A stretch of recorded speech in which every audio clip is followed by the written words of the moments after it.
إلى قرن ومن جيل إلى جيل يأتون إلى أوروبا يستغلون اسمنا، يستغلون كل أسامي الأقليات ليس فقط الجذورية، ورغم سكوتنا الذي طال والسبب رأفتنا بهم حتى ينجون من ويلات الحروب، ولكن ما زالوا مستمرين. ناتج الدخل العام من اسمنا في أوروبا يعادل 30% من ناتج الاقتصاد الصومالي عامة، ونحن في أوروبا وهم يستغلون اسمنا لا احترام ولا تقدير، يعني أهينك وطنك وأستغلك وأدعسك في أوروبا.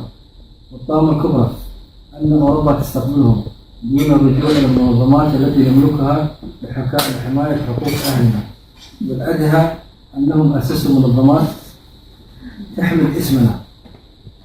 لذلك نعتبر أن هذه أخطر على حياة أبنائنا، لأن العدد المسجل لدى الأمم المتحدة المنتسبين للجمهورية يفوق 1,000,000، مما أدى إلى إعطاء أبنائنا الرفض لقبول طلبات اللجوء.